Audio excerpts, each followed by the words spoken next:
We humans like to control our lives. And when we're in a situation where we feel we can't control it, we're in trouble. So when people ask me, as a psychologist, what can I do to feel better, to really come through that period, not only unscathed, but to go through some growth? And the first thing that I talk about is learned helplessness, which was a concept developed by Seligman, an American psychologist. And there is a story about an Indian in India who got a little elephant and he was raising him. And to make sure that while he went to the fields, the elephant doesn't run away, he would tie him to a pole. And the elephant didn't like it.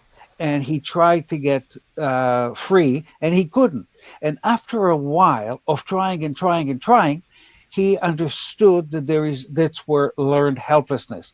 He understood that no matter what he'll do, he's just tied. And he continued to stand there as he grew bigger and bigger and bigger to a point where he would make a little move and the pole would fly away. But he didn't move. He learned that there is nothing he can do in that given situation. I find that many people who don't know how to deal with the situation now are thrown into learned helplessness, which most of the time is what they learned in their childhood. That if there is a situation which A, you don't understand, and B, you feel that you cannot control, you just freeze and you're in fear. And that also reminds me of two mice who fell into a bucket of cream. I like that story because that's part of the way I live my life. And one mouse looks at the other one and says, "You know that mice cannot swim," and he just drowned. The other one wouldn't give up. He hit and he hit and he hit and he hit until he turned the cream into butter, and then he just came out. So when you're talking about a situation that is unclear, that you feel that you cannot control, just accepting it is not something that I do and not something that I recommend that people do.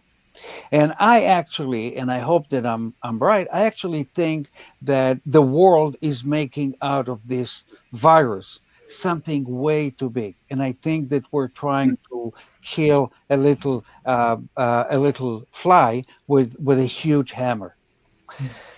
So the first step into dealing with the situation is letting ourselves admit that we're frightened and attempting to get out of that I can't do anything about changing it.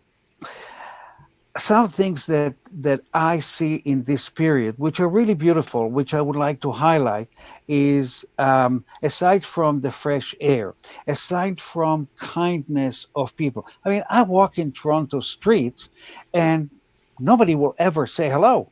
And now there are few of us who walk out, and everybody says hello. And sometimes we stand and we talk. We can use technology, which Mimi knows much better than me, to connect with people. And there is that phrase, social connection or social disconnection, which I don't like. It's really physical disconnection. You can be connected emotionally, intimately with other people. Now with Zoom, hundreds of them. And I think that now that we can now talk about the new car that we bought or the better house that our neighbors have, now we start to talk man to man and woman to man. Real stuff, things that are close to our heart. And actually, I think that this period could enhance the intimacy and emotional closeness between people.